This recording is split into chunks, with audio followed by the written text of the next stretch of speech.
بسم اللہ الرحمن الرحیم۔ حضرت ابو ہریرہ رضی اللہ عنہ کا بھوک میں مسلح دریافت کرنا۔ حضرت ابو ہریرہ رضی اللہ عنہ فرماتے ہیں کہ تم لوگ اس وقت ہماری حالتیں دیکھتے کہ ہم میں سے بعضوں کو کئی وقت تک اتنا کھانا نہیں ملتا تھا جس سے کمر سیدھی ہو سکے۔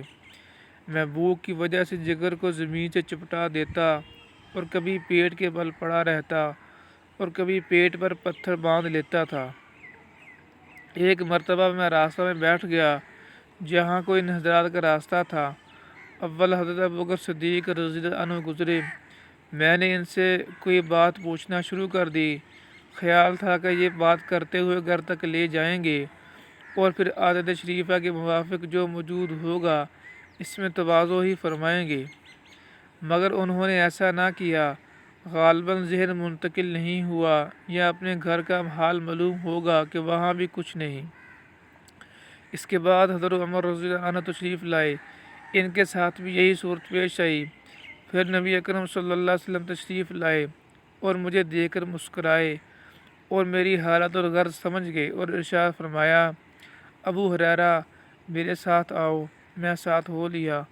حضور صلی اللہ علیہ وسلم گھر تشریف لے گئے۔ میں ساتھ اندر حاضری کی اجازت لے کر حاضر ہوا۔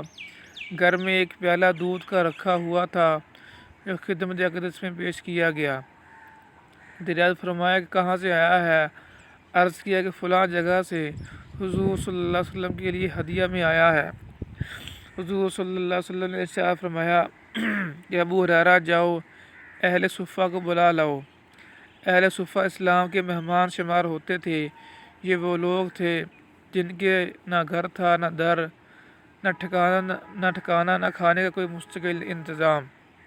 ان حضرات کی مقدار کم و بیش ہوتی رہی تھی، مگر اس قصہ کے وقت 70 تھی۔ حضور صلی اللہ علیہ وسلم کا معمول یہ بھی تھا کہ ان میں سے 2 4 کو کسی کھاتے پیتے صحابیہ کو کبھی کبھی مہمان بھی بنا دیتے، اور خود اپنا معمول یہ تھا کہ کہیں سے صدقہ آتا تو ان لوگوں کے پاس بھیج دیتے اور خود اس میں شرکت نہ فرماتے، اور کہیں سے ہدیہ آتا تو ان کے ساتھ حضور اقدس صلی اللہ علیہ وسلم خود بھی اس میں شرکت فرماتے۔ حضور صلی اللہ علیہ وسلم نے بلانے کا حکم دیا۔ مجھے گراں تو ہوا کہ اس دودھ کی مقدار ہی کیا ہے جس پر سب کو بلا لاؤں۔ سب کا کیا بلا ہوگا؟ ایک آدمی کو بھی مشکل سے کافی ہوگا، اور پھر بلانے کے بعد مجھ ہی کو پلانے کا حکم ہوگا، اس لیے نمبر بھی اخیر میں آئے گا جس میں بچے گا بھی نہیں۔ لیکن حضور صلی اللہ علیہ وسلم کی اطاعت کے بغیر چارہ ہی کیا تھا۔ میں گیا اور سب کو بلا لایا۔ حضور صلی اللہ علیہ وسلم نے ارشاد فرمایا کہ لے ان کو پلا۔ میں ایک شخص کے پیالہ حوالہ کرتا اور وہ خوب سیر ہو کر پیتا اور پیالہ مجھے واپس دیتا۔ اسی طرح سب کو پلایا اور سب سیر ہو گئے تو حضور صلی اللہ علیہ وسلم نے پیالہ دست مبارک میں لے کر مجھے دیکھا اور تبسم فرمایا۔ پھر فرمایا کہ بس اب تو میں اور تو ہی باقی ہے۔ میں نے عرض کیا کہ بے شک۔ فرمایا کہ لے پی۔ میں نے پیا۔ ارشاد فرمایا اور پی۔ میں نے اور پیا۔ بالآخر میں نے عرض کیا کہ یا رسول اللہ اب میں نہیں پی سکتا۔